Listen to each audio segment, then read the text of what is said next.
Salut, le moment de vérité, c'est la seule émission qui célèbre les erreurs, qui parle des échecs et des moments de doute des entrepreneurs. Je suis Damien Douany et aujourd'hui, c'est le moment de vérité de Joseph Ayoub. Bonjour Joseph. Salut Damien. Qu'est-ce que tu fais dans la vie, dis-moi? Écoute, j'ai lancé un site qui s'appelle Mieux que des fleurs. C'est Ouais. un site, un service qui permet de mettre des sourires sur les gens, sur le visage des gens qu'on aime bien. Donc on a des cadeaux expérientiels, des idées qui font que on va mettre un peu des paillettes dans le quotidien des gens. On a lancé ça il y a 7 ans avec une box ballon. On s'est fait connaître avec la box ballon, un ballon qui s'envole d'une box à l'ouverture. Et depuis, on essaye de se diversifier et de proposer toujours de nouvelles idées qui enchantent le quotidien. Avant ça, tu as travaillé dans le marketing mobile? Exactement, j'ai fait quelques années dans le marketing mobile, quelques années dans la communication d'influence. Et en sortie de CDI, je me suis lancé sur une agence. J'ai fait 3 ans, 4 ans d'agence d'influence. Et après, petit à petit, j'ai switché vers le e-commerce et vers Mieux que des fleurs. Justement, toi qui es donc un vrai entrepreneur, on va dire qui s'est lancé, c'est quoi la plus grande erreur que font les entrepreneurs, d'après toi?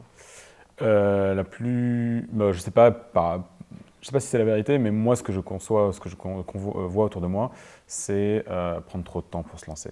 Le livre que j'ai lu qui a changé ma vision de ça, c'est Jason Fried qui a écrit Getting Real et qui a cette approche de on peut toujours se modifier, on peut toujours changer, on peut toujours évoluer. C'est 10 fois, 100 fois vrai aujourd'hui à l'heure d'Internet, à l'heure du numérique. La communication, c'est facile, on peut rebondir très rapidement, on peut faire évoluer une app, etc. Et on le sait, ou c'est plus ou moins approuvé dans le système des SaaS, des apps, etc. Mais c'est aussi vrai dans la vraie vie, dans les business réels, à mon avis. Il y a des business sur lesquels c'est pas faisable, mais il y a beaucoup de business sur lesquels je vois autour de moi des gens prendre trop de temps avant de se lancer, quitte à prendre du retard. Et nous, sur Mieux que des fleurs, l'exemple le plus concret, c'est on a eu l'idée aux alentours du 25 janvier, 26 janvier. On a mis moins d'une semaine à lancer. C'était pas parfait, mais au moins on était dispo pour la Saint-Valentin. Si on avait lancé le 16 février, donc même 2 semaines après, ça n'aurait pas du tout eu le même impact et peut-être que ça n'aurait pas du tout été devenu une vraie société, quoi. Donc, quel a été ton premier échec? J'identifie mon premier échec sur 2013. Je lançais une marque de fringues avec un pote à moi. Et on s'en est rendu on a fait 3 séries, donc ça s'appelait Cefat, on était sur l'univers de la gastronomie, de la street food plutôt, donc des burgers, des hot dogs, plein de trucs comme ça. Et donc mon pote Pascal dessinait, moi j'imaginais un peu tout ce qui était autour, la vente, les canaux de distribution, le market, les visuels. Et très rapidement, on s'est rendu compte que c'était pas fait pour nous, quoi. C'est un métier à part. C'est un délire de jeunes ados qui veulent lancer une marque de t-shirts et qui au final se rendent compte que c'est toute une industrie. On s'en est rendu compte à 2-3 reprises quand on a été contacté par Style Galerie ou Le Bon Marché, je ne me rappelle plus trop, pour vendre en réel, pour vendre en distrib. Et c'était des volumes qui étaient inconscients, indécents pour nous. Donc on n'arrivait pas trop à bien se positionner, on a reculé devant ça. Et on n'a pas su débiter, on n'en a pas fait un vrai projet. Donc on s'en est rendu compte très vite que c'était pas fait pour nous. C'est quoi ta plus grande frayeur que tu as pu avoir? Ma plus grande frayeur, je vais te dire que c'est quand j'ai perdu la moitié de mon chiffre d'affaires en moins d'une semaine. J'avais une agence de com, donc une agence d'influence, et on quitte Paris avec ma femme pour s'installer à Nice.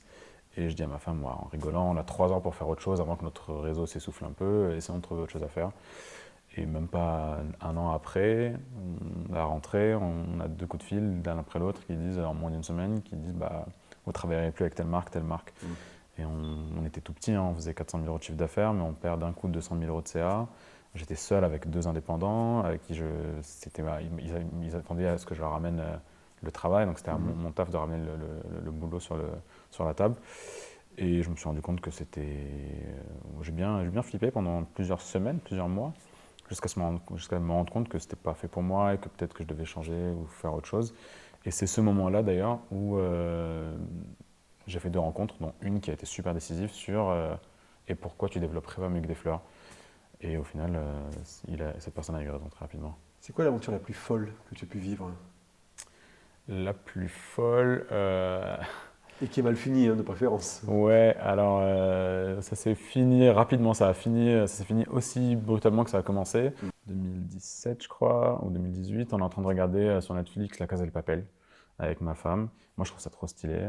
Et je me dis, je me tourne vers elle, je dis, oh il faudrait trop, donc je sais pas si vous avez vu, mais il porte un masque de Salvatore Dali. Et je regarde ma femme et je dis, ah ce serait trop stylé d'avoir ce masque pour le prochain Halloween. Et donc je cherche sur Amazon, ça se trouve pas, je cherche sur AliExpress, Alibaba, ça se trouve pas. Je dis, bah tiens, caprice caprice de mec qui sait faire.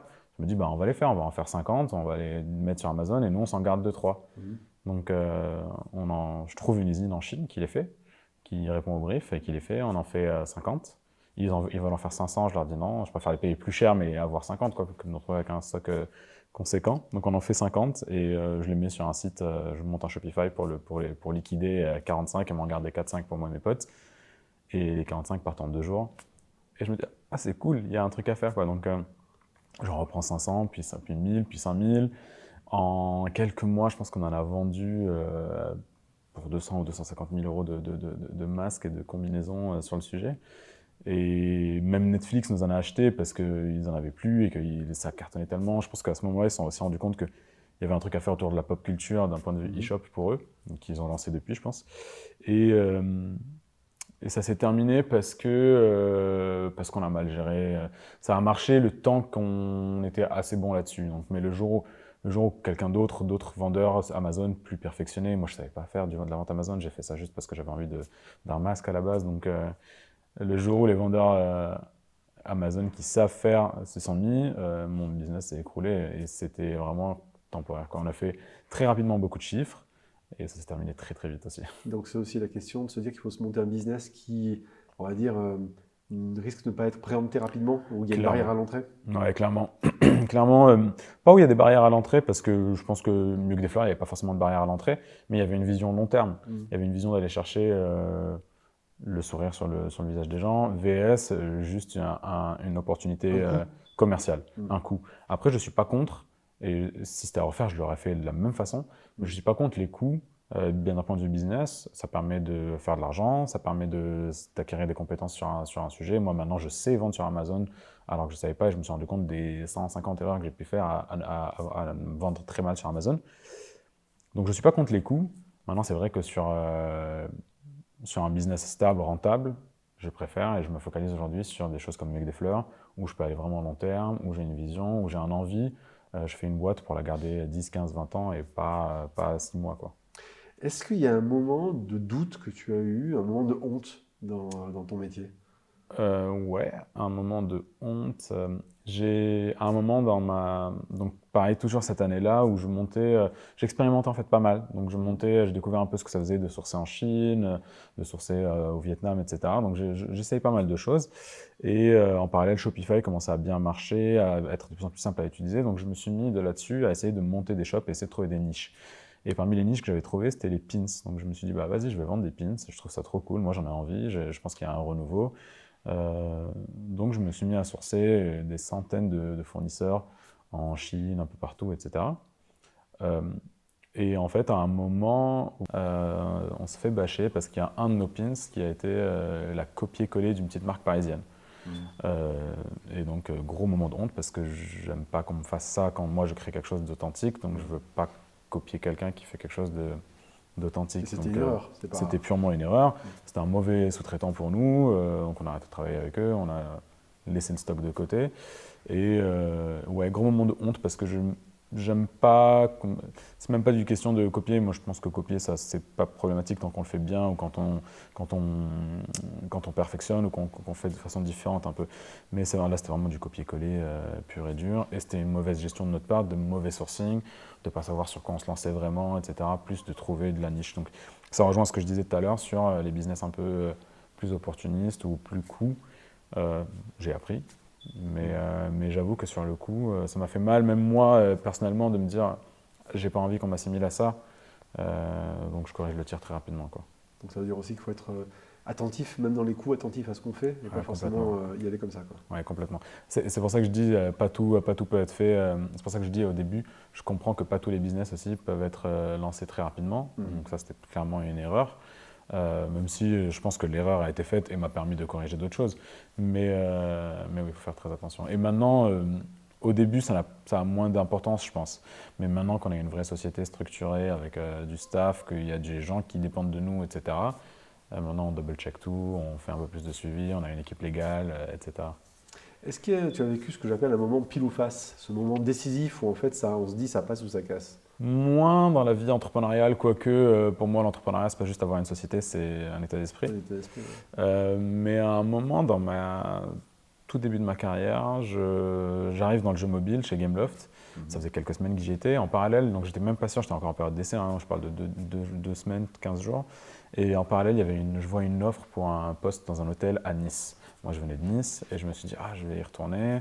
C'est super bien payé, mieux que ce que j'avais chez Gameloft. Et c'est des horaires plus flexibles. C'est un patron avec qui j'avais déjà travaillé et qui croyait en moi et je savais qu'il pouvait me faire confiance et que je pouvais lui faire confiance.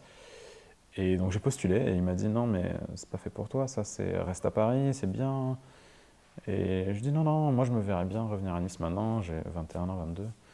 Et, et il a eu raison et il m'a fait une proposition et j'ai passé tout le week-end à me dire qu'est-ce que je fais quoi, vraiment le pile ou face, qu'est-ce que je fais. Mon père a eu cette phrase très cool, il m'a dit prends la décision, mais à partir du moment où tu la prends, c'est la bonne décision. Et je suis resté à Paris. Parce que je me suis dit qu'il y avait d'autres choses à voir, que je me limiterais peut-être trop à aller maintenant à 21 ans, 22 ans, revenir à Nice. Donc je suis resté à Paris et j'ai bien fait. Mais ouais, clairement, week-end le pire de ma vie en termes de prise de décision, quoi. Par contre, ce que je retiens, c'est qu'une fois que la décision est prise, il faut se dire que c'est la bonne de toutes les manières. Complètement. Si on prend une décision, c'est que c'est la bonne. Au moment où on la prend, le chemin sera le bon, quoi. Pour finir, Joseph, si tu devais résumer ton expérience et donner 2-3 éléments pour donner envie à un entrepreneur de se jeter à l'eau, malgré le fait qu'il puisse se planter, ce serait quoi?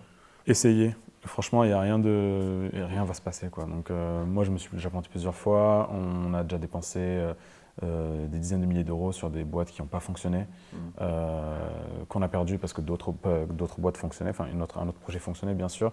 Mais c'est cyclique, ça va revenir, quoi. Donc, et en parallèle de ça, moi, j'ai quelque chose que j'ai décidé très vite de ne pas faire d'école et de privilégier l'expérience. Et je ne dis pas que c'est un bon ou un mauvais chemin, mais en tout cas, ce n'est pas un mauvais chemin de se dire je ne fais pas d'école ou j'essaye, c'est ça mon école, quoi. Et moi, je me suis dit, au lieu de mettre 15 000 euros dans une école par an, je vais les mettre dans un business et ça va m'apprendre. Et c'est comme ça que je me suis formé. Et je pense que je pense pas qu'il y ait de bons ou de mauvais chemins, mais je pense que les deux sont des bonnes façons de faire la chose, quoi. Donc, si on a envie d'entreprendre, essayez. Faites-le parce que vous avez envie de le faire, pas parce que vous avez une finalité au bout. Il y a des entrepreneurs qui font ça pour l'argent, pour le succès, etc. Je pense qu'il faut le faire parce que le chemin est cool, quoi. Et c'est un peu le enjoy the process. Et il faut vraiment se dire que il ne faut pas attendre le résultat. Le résultat, c'est juste une conséquence de ce qu'on fait, quoi. Il faut vraiment apprécier le moment de construire le projet. Merci beaucoup, Joseph, pour ce moment à tous les deux qu'on a pu avoir, ce moment de vérité. Et moi, je vous laisserai en vous donnant cette phrase de Henry Ford qui vous dit que échouer, c'est avoir l'opportunité de recommencer de manière plus intelligente. À très vite pour un prochain moment de vérité.